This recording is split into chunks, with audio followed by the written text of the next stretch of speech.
A mistake I see a lot of beginning writers make is they make their climax big and explosive without really reflecting on the core themes and values that make up the rest of their story. The same themes and values that really drew the reader in to begin with. If you want to make the climax of your story as impactful and memorable as possible, you need to remember to keep it grounded in emotional turmoil and victory, or defeat, because that is what will stick with your readers. If you want more tips on how to write the most amazing climax possible, stay tuned because we're starting right now.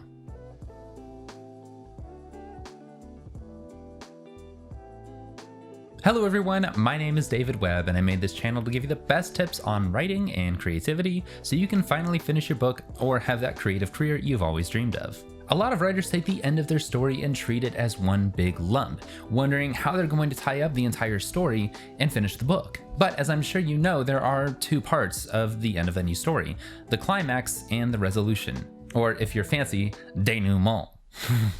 You could even split it up into three parts, with the last one being the true ending of the book, the final pages, but more on that in the next video. Today we're going to be talking about the climax of your story, the big moment where everything just comes together, the final battle happens, the main couple finally kiss or break up. The huge plot point that the entire book has been leading up to is usually the climax. A lot of beginning writers look at the climax as the ending of the book and forgetting about the resolution a lot of the times, and it's easy to do so. If you look at several famous movies, it's easy to remember the final battle as the end of the movie, because that's when you really feel it. That's when the external conflict and the internal conflict come to a head, and it's exciting and dramatic and a spectacle. And it is all that and more, but be sure to stay tuned for next week's video when we go over the second half of the ending, the resolution. The climax is not the end of the story, it's the beginning of the end. Now, before I get started, I do want to let you know that these following tips will apply to most, if not all, genres, not just action or fantasy. The base principles are the same. Number one, as you are approaching the climax, you need to make sure to ramp up the external conflict. This is typically done in two major ways. One is the escalation of danger to the main character or main characters,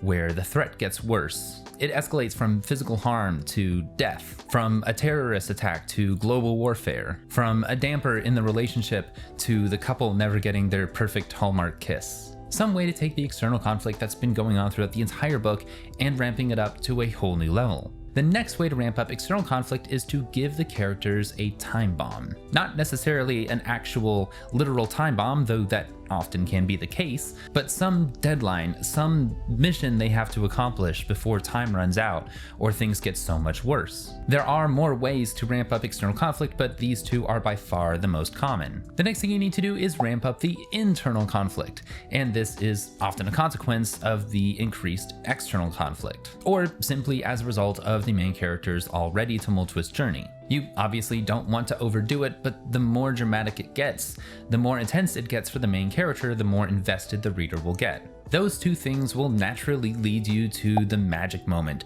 the moment of truth when it all comes to a head.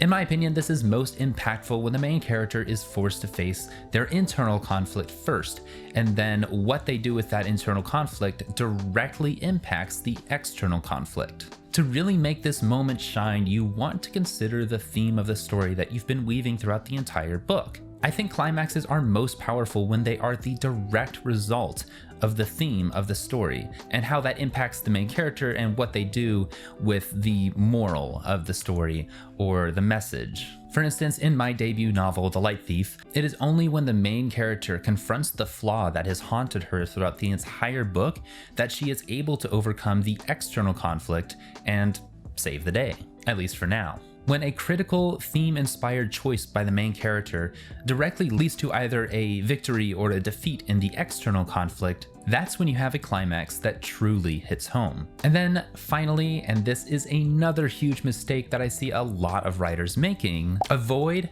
Deus Ex Machina at all cost. A Latin phrase meaning God from the machine, Deus Ex Machina is when a character or a situation happens at the very last second that magically rescues the main characters from their conflict, just wipes out all opposition without any resistance. A climax is meaningful when you make your characters earn their victory. if they win at all. Now, does this mean that your main character can't rise to the challenge and then just immediately obliterate everything in her path? No, that's what I did in one of my books. But only after an intense climax that led to the victory in her internal conflict, which subsequently led to the victory of the external conflict. You see Deus Ex Machina a lot in fiction, and not just in the terms of some divine interference. It could just be some form of convenience. You see it a lot in mysteries, where some key witness comes forward out of the blue, or the final clue just happens to fall right in the detective's lap. No matter what genre you're writing, avoid convenience at all cost.